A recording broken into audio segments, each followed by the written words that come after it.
नमस्कार दोस्तों।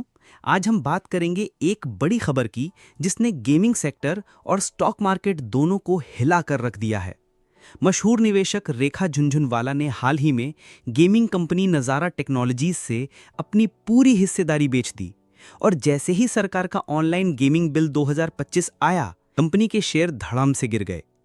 सबसे चौंकाने वाली बात यह है कि रेखा जी ने बिल के आने से पहले ही अपना निवेश निकाल लिया और इस कदम से उन्होंने करीब 334 करोड़ रुपए का नुकसान होने से बचा लिया।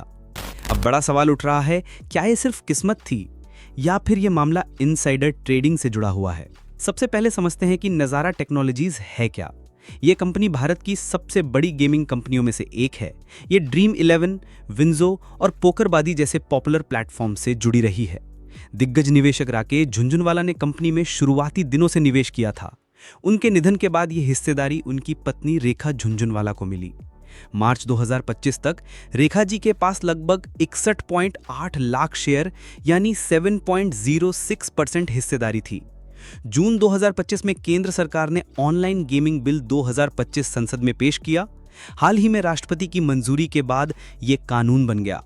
इस बिल के तहत सभी रियल मनी ऑनलाइन गेम्स पर बैन लगा दिया गया, यानी ड्रीम 11, विंजो, पोकरबाजी जैसी कंपनियों को कैश प्ले रोकना पड़ा। इसका सीधा असर गेमिंग कंपनियों के बिजनेस मॉडल और उनकी कमाई पर पड़ा और जैसे ही ये बिल पास हुआ, पूरे सेक्टर के शेयर धड़ाम से गिर गए। लेकिन असली मोड़ तब आया जब ये सामने आया कि सरकार का बिल सार्वजनिक होने से कई हफ्ते पहले यानी 13 जून 2025 को रेखा झुनझुनवाला ने नज़ारा टेक्नोलॉजीज के अपने सभी शेयर बेच दिए। उन्होंने बीएसई पर लगभग 13 लाख शेयर और एनएसई पर 14.2 लाख शेयर बेचे। ये डील करीब 1225 रुपये प्रति शेयर के भाव पर हुई, यानी कुल डील का आकार रहा लगभग 334 करोड़ रुपए। और जैसे ही बिल आया, नज़ारा टेक्नोलॉजीज का शेयर 17 से 18% तक गिर गया। अगर रेखा जी ने शेयर होल्ड किए होते तो उन्हें भी भारी नुकसान उठाना पड़ता। लेकिन सवाल यह भी है कि बाकी बड़े निवेशकों ने क्या किया।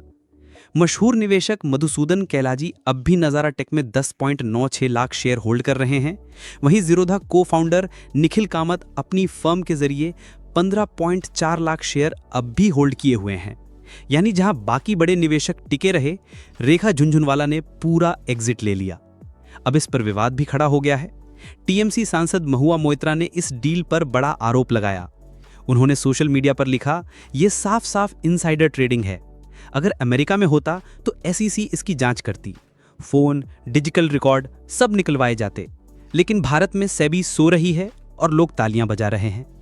अब सवाल है कि आखिर इनसाइडर ट्रेडिंग होती क्या है? जब कोई व्यक्ति ऐसी जानकारी के आधार पर शेयर खरीदता या बेचता है जो आम जनता को उपलब्ध नहीं होती और जिससे शेयर की कीमत पर सीधा असर पड़ता है, तो इसे इनसाइडर ट्रेडिंग कहा जाता है। भारत में यह पूरी तरह गैरकानूनी है क्योंकि ये छोटे निवेशकों का भरोसा तोड़ता है और मार्केट की पारदर्शिता खत्म करता है। अब बड़ा सवाल यही है, क्या रेखा झुनझुनवाला को सरकारी बिल की जानकारी पहले से थी? क्या उन्होंने उसी आधार पर कंपनी से बाहर निकलने का फैसला लिया, या फिर यह सिर्फ उनकी समझदारी और सही टाइमिंग का नतीजा था? स्टॉक मार्केट में टाइमिंग हमेशा बहुत अहम होती है। कई बार बड़े निवेशक बिजनेस रिस्क देखकर पहले ही सही निर्णय ले लेते हैं, लेकिन जब राजनीति और आरोप प्रत्यारोप जुड़ जाएं तो मामला और पेचीदा हो जाता है। तो छोटे निवेशकों के लिए इसमें क्या सबक है? पहला, कभी भी सिर्फ बड़े नाम देखकर अंधाधुन निवेश मत करें। दूसरा, सरकार की नीतियों और रेगुलेशन पर हमेशा नजर रखें। और तीसरा, हर स्टॉक में रिस्क होता है, इसीलिए निवेश सोच समझकर करें। तो दोस्तों, यही थी पूरी कहानी नज़ारा टेक्नोलॉजीज, रेखा झुनझुनवाला और इनसाइडर ट्रेडिंग विवाद की। अब आप बताइए, क्या यह सब सिर्फ किस्मत थी या फिर इसमें कुछ और छुपा हुआ है? अपनी राय हमें कमेंट सेक्शन में ज़रूर बताइए और वीडियो अच्छा लगे तो चैनल को सब्सक्राइब और वीडियो को शेयर करना मत भूलिए।